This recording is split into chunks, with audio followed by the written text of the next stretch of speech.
Hey man, Shane here.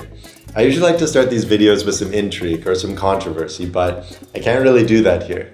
Supersets work incredibly well, and you can't really find anybody willing to cast even the smallest of aspersions on them. So let's talk about why supersets are so powerful, how to do them properly, and then go over some good examples. That way you're super set for your supersets. Let's dive into it.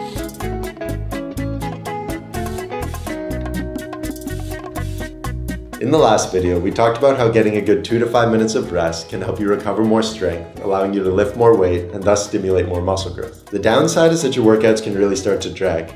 If you're doing 4 to 5 sets of chin-ups and you're taking 2 to 5 minutes of rest between each set, then you're looking at a good 20 to 30 minutes for just one exercise. That's where supersets come in, where you alternate between 2 different exercises. Bodybuilders will often do that by combining 2 exercises that work the same muscle group, like a bench press and a dumbbell fly. But that's not really what we're talking about here. That's more similar to a drop set, where you're working the same muscle group with very short rest times. It's usually better to combine exercises that work opposing or unrelated muscle groups. For example, you can do a set of chin-ups, drop down, rest for a minute, and then do a set of push-ups, rest for another minute, and then do your second set of chin-ups.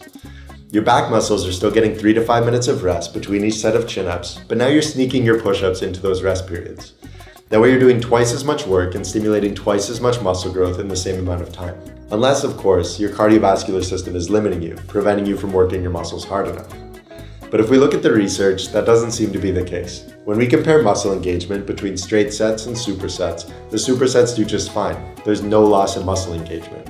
In fact, if you're working opposing muscles, like when you're doing chin-ups and push-ups, there might even be a slight increase in engagement. Plus, you can take as much rest as you need. After a set of chin-ups, you don't need to charge straight into your push-ups. You can take a minute of rest or 2 minutes of rest. Maybe after a big set of deadlifts, you take 3 minutes of rest. That's all totally fine. On the flip side, you might be able to get away with shorter rest times for smaller exercises. Maybe you even want to combine a few of them together into a giant set. For example, you could do a set of bicep curls, rest for 20 seconds, do a set of tricep extensions, rest for 20 seconds, and then do a set of lateral raises. Rest for another 20 seconds, and then leap back in for your second set. That way you can blast through all of your arm training in under 10 minutes. None of this stuff is controversial either. Nearly everyone agrees that supersets can be incredible for building muscle. You can take a 2-hour workout and compress it down into an hour and a half, maybe even an hour, and it'll still be just as good for building muscle. There is a downside though, kind of.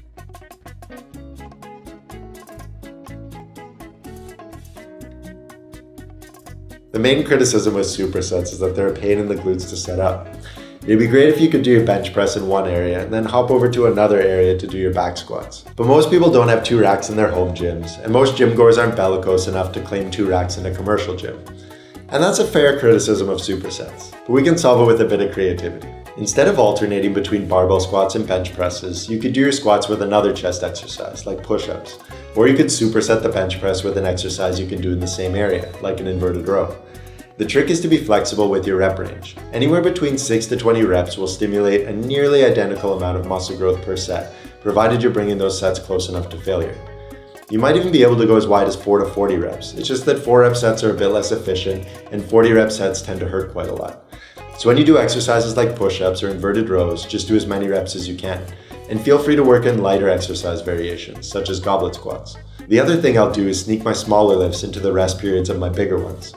When I'm resting between my sets of squats, that's a great time to do a furtive set of neck curls. That way by the time I'm finished with my main lifts, I'm usually finished with the smaller ones too.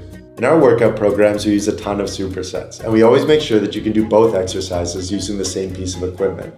It takes a little bit of scheming sometimes, but given how many great exercise variations there are, it always works out. Plus, the supersets are always optional. If you'd rather use straight sets, that's totally fine. You'll still get the same results, it's just that your workouts will take longer. Personally, I use a mix of both. Alright, that's it for now. If you want to know when the next video goes up, hit the subscriber button and ding the notification bell. And as always, I'd love to hear what you think down in the comments. Hope to see you in the next one.